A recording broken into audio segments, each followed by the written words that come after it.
A Polícia Federal indiciou na última quinta-feira o ex-presidente Jair Bolsonaro e outras 36 pessoas por envolvimento em plano de golpe de Estado. O Metrópole separou os principais pontos da investigação para esclarecer os eventos e as estratégias que sustentaram a suposta trama golpista. A apuração da Polícia Federal revelou o plano denominado Punhal Verde e Amarelo, que previa o assassinato de figuras centrais do governo e da justiça, como o presidente Luiz Inácio Lula da Silva, o vice-presidente Geraldo Alckmin e o ministro do Supremo Tribunal Federal, Alexandre de Moraes. A PF aponta que Bolsonaro sabia da existência do plano. O documento detalhando os assassinatos foi impresso no Palácio do Planalto pelo general Mário Fernandes, o então número 2 da Secretaria-Geral da Presidência. Fernandes teria feito 6 cópias do material em dezembro do ano passado, supostamente para distribuir durante uma reunião. No dia seguinte, Fernandes esteve no Palácio do Alvorada, onde Bolsonaro estava recluso após perder as eleições de 2022.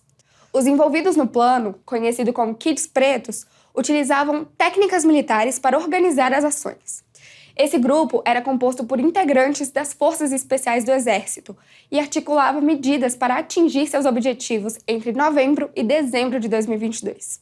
A investigação revelou a criação de grupos de mensagens no aplicativo Signal, conhecido por apagar automaticamente as conversas conforme o período determinado pelo usuário, usado pelos militares para tratar do suposto plano golpista. Um dos grupos se chamava Copa 2022. Seus integrantes adotaram codinomes de países e apelidos para os seus alvos. Lula era Jeca, Alckmin, Joca e Moraes, Professora.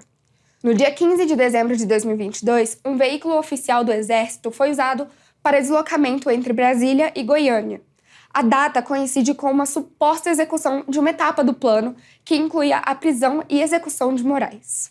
Um dos principais elementos do inquérito é a chamada Minuta Golpista, apresentada por Bolsonaro aos comandantes das Forças Armadas logo após as eleições de 2022. O documento sugeria instaurar estado de defesa ou de sítio e iniciar a Operação de Garantia da Lei e da Ordem, a GLO, para manter Bolsonaro no poder.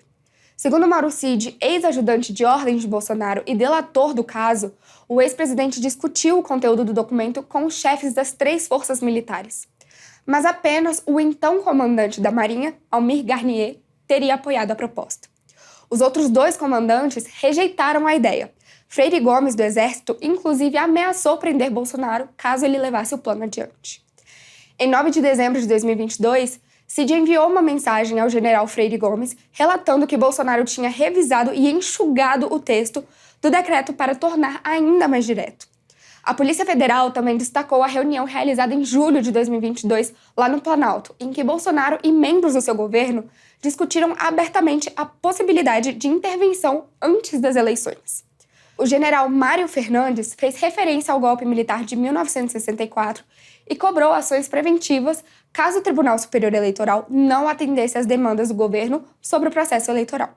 A investigação aponta que a narrativa de suposta vulnerabilidade das urnas eletrônicas foi criada desde 2019, a fim de pavimentar o caminho para a contestação dos resultados de 2022.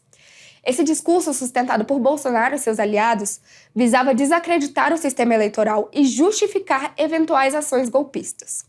Segundo a PF, os investigados utilizaram estratégias digitais para espalhar desinformação de forma coordenada, o que foi classificado como milícia digital.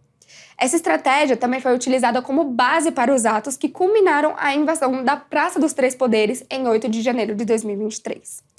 A Polícia Federal identificou o plano de evasão e fuga do então presidente Jair Bolsonaro do país. O esquema seria colocado em prática caso ocorresse uma eventual intervenção do STF no Executivo ou a cassação da chapa de Bolsonaro nas eleições de 2022. O esquema tinha técnicas militares e previa o uso de armamentos e munições. O plano de fuga foi encontrado no notebook do tenente-coronel Mauro Cid, considerado braço direito de Bolsonaro. O documento em formato de PowerPoint foi criado em 22 de março de 2021. O relatório da Polícia Federal destaca que, apesar de não empregado no ano de 2021, o plano de fuga foi adaptado e utilizado no fim de 2022, quando a organização criminosa não obteve êxito na consumação do golpe.